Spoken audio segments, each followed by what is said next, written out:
Anthony began his parks career in 1987 as a city parks worker, soon moving to the position of climber and pruner. And those of us who have had the privilege of working with climbers and pruners over the years know how special they are, literally, to the agency. They perform a unique function, but the physical demands of the job, the skills that they're required, the techniques they have to employ in doing really dangerous work at times are extraordinary. And they make parks in the city proud every single day of the year. And as a climber and pruner alone, Anthony would deserve this award, but his career is even more than that. His experience and knowledge quickly led him to the role of tree inspector, and now as the supervisor of the Queens Forestry Division, he oversees the staff of 47 climbers and pruners, 3 APSWs, and 1 CPW.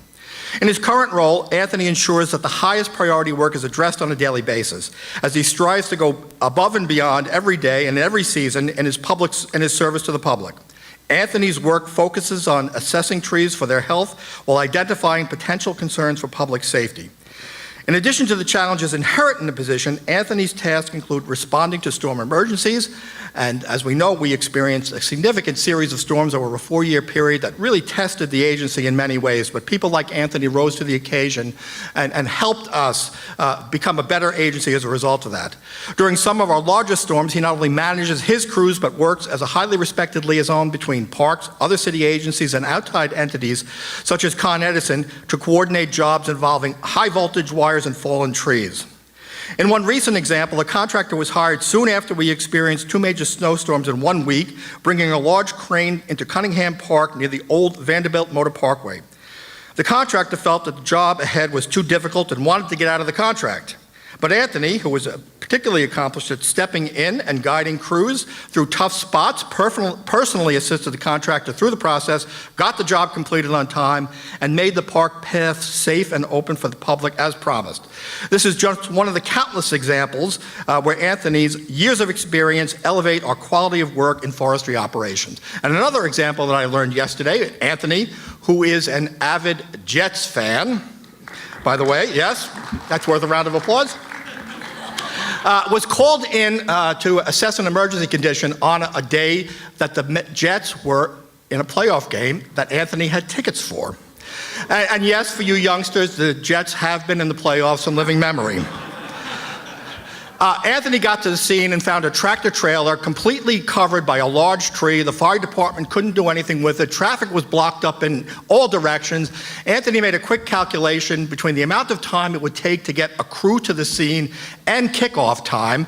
He grabbed a saw from one of the firefighters, put them to work as his ground crew, cleared the truck in 20 minutes, and made the kickoff.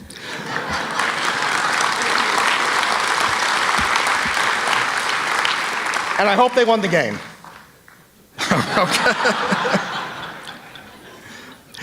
Another thing I want to bring up is that Anthony, as unfortunately, many parkies back in 1991 was laid off from his job. And I don't mean that in any negative way, of course. It was a really sad time for the agency. But it's a testament to Anthony's character that he not only came back, reclaimed his job as a climber and pruner, continued to contribute to forestry operations in Queens, and became a leader within the organization. And I think that's a real mark of a true professional and someone who's dedicated to parks. So, yes. And much like Tom Stofka, who also was a climber and pruner and also was a park supervisor in operations throughout the agency, Anthony has contributed in many ways. I had the pleasure of sitting in with him as we discussed our tree risk management program just a week or so ago, and as befitting a former climber and pruner, he was clear, direct, and honest in his assessment of what needed to be done, and I'm grateful for that. So our congratulations go to Anthony for continuing Tom's legacy. Anthony.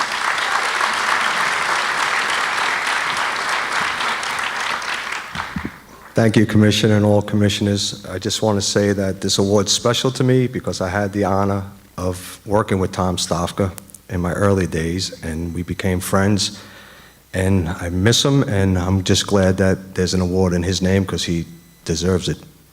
Thank you.